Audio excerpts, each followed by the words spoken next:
Yo, what's up, YouTube? I find it funny because if you really pay attention to some of the radical black women on YouTube in terms of what they're talking about, you'll find that a lot of them are younger, and a lot of the ones that are more settled, more so about, we really want black men, tend to be older. Okay, so to me, it's a clear indication that black women, younger black women, they're obviously not listening to black men. We know that. But they aren't listening to older black women. Okay, the thing that makes us black men, the ones that are productive, strong, is that we listen to the cats that came before us. So even if we fuck up, okay, in some shape or form, we really can't complain because some older head let us know what was up. Because at the end of the day, there's nothing new. That's what I love.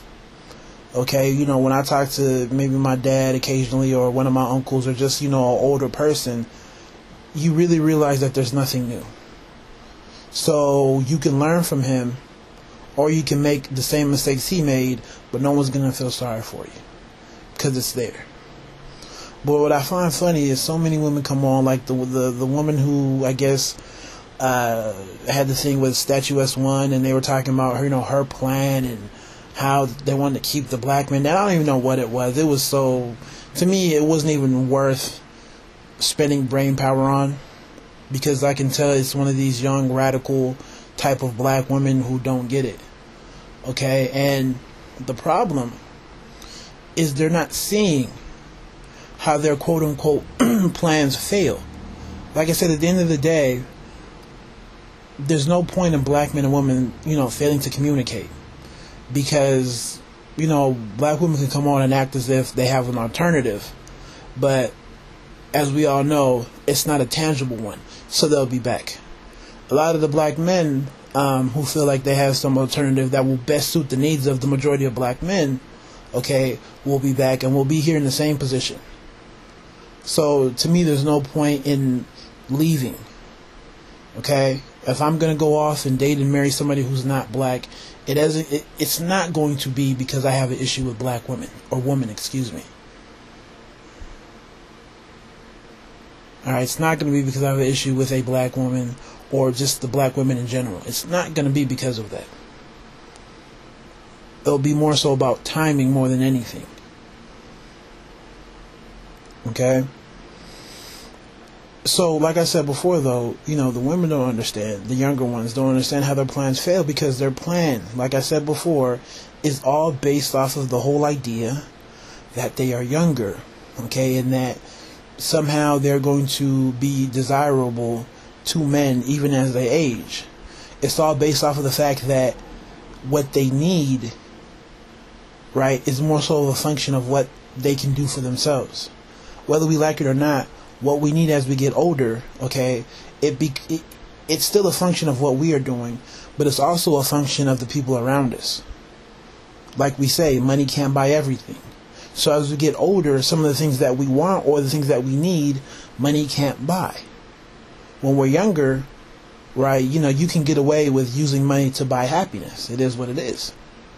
So, these younger black women who are fanatics, who have all sorts of crazy emotions going on, they come up with these schemes, and it's just a whole lot of hot air.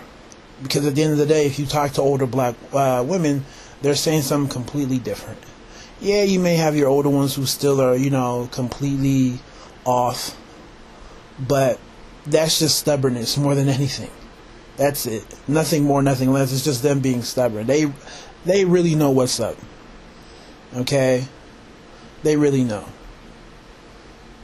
Because at 30, 35 plus, if you're still on some black men this, black men that, and you haven't moved on, okay, you clearly still want to be around black men, or you have no other alternative.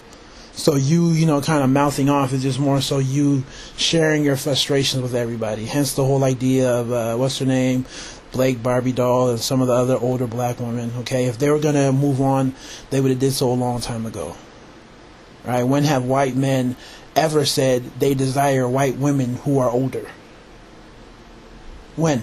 It's not like you hear white women saying, yeah, you can be 30 plus and the best and brightest of white men are still going to go after you. But you have these women who are clearly over 30 or so still coming on acting as if they're going to go get the best and brightest of white men, as if other women weren't in line when they were 21, 22, 23. You know, you're a good 7-10 years behind the trend here, you know? So, like I said before, the older black women really tell the story. So it's really, to me, more so a issue with younger black women not listening to the older. What you have to understand is you have a lot of black men jumping ship, not because they have some sort of disgust or hatred for black women, but because an older gentleman told them. Or he's actually seen an older black man in a happy relationship, family, you know, all the other good stuff, with a non-black woman, whether she's Asian, Hispanic, or whatever. In Southern California, it's more Hispanic. Okay, so apart from, you know, older black men telling you to watch out for this and watch out for that, you see them. You see them with these happy relationships. You know, they're off eating dinner and this, that, and the third, and, you know, doing the whole family thing, and you're like, damn. We see what's going on. And on the flip side, we see black men fail. Like I said before on YouTube, you don't want to be... I understand that black men, you know, we have our prime around 34, 35. But you don't want to be approaching 40, okay, and be that dude who's just by himself. Like I said, there's going to come a point in time where you want to coach your son or daughter's team, or go to their performances, or go to their graduations, and all that other good stuff. You're going to want to do that. You're going to want to do it. You don't want to be the older black dude. You know, I see these dudes at the gym all the time, you know, these older black men, and, you know, some of them are really trying, but, you know, they've been so used to doing something a certain way, and they've been so convinced that, you know, maybe, you know, their BMW and their condo and, you know, their expensive suits were enough. And the random women that they meet here and there were enough, but they want more.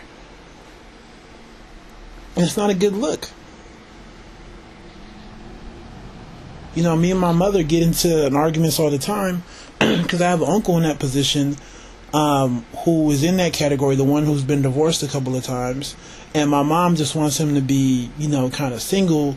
But for me, I'm happy that he's dating. Because I don't want him to be that older single man, you know, who doesn't really have anything to hold on to. I mean, he has kids, but his life is set up for a family. He has everything set up for a happy family. So I'd rather see him try and fail, but know that he's trying, as opposed to him not doing it all. And everything that he's built over the last 20, 25 years isn't used properly. I would hate to see that. So like I said before, you know, we as black men, we learn from the good and the bad that older black men do. But the women, you're not coming on. This goes back to the whole idea of black men being able to poke holes in this whole black woman front. Because if you separate black women by age, right, if you were some sort of investigator or some sort of detective, and you sat down, you know how they do in the cop shows, Law and Order, they sit you down and they question you. Okay, who did it? You know, who were you with? Blah, blah, blah, blah. The older black women are going to be saying something completely different from the younger black woman. Completely different. And there's going to be a whole bunch of holes in their story. And that's what you have going on.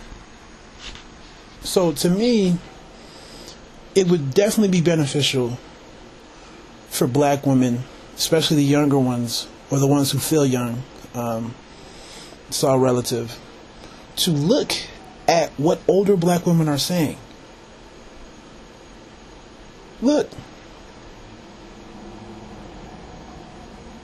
I'll never forget the whole comment that everybody refers to. It was on Tyra Banks, where she had this show, and this older black woman, she's the one that came on, and she was like, well, and then the dude in the audience who had the white girlfriend said he never came in contact with black women to begin with. You know, he grew up in the burbs, and he was never around those women, and that older black woman raised her hand and said, well, you need to change your circle. Okay? So pretty much you need to figure out where we're at, because we need you. as opposed to the younger ones who are going to say, well, we don't need you at all. We're going to move on and we're going to get white men. Okay, look at that older black woman. Look at what she's saying. So you can either learn from her mistakes or her failures, or, you know, or what she did right, or end up just like her in that position. Like I said before, a great example of what you don't want to be is the show Girlfriends. You know, with what's her name, Tracy something Ross. You know, Diana Ross's daughter. That show is sad.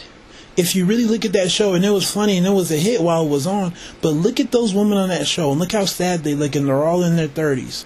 That's how you don't want to be, and that is the result from having these, you know, weird philosophies on what they need to do. Hence, like the one that girl, whatever her name is, said to Statue S1. So you guys take it easy. God bless.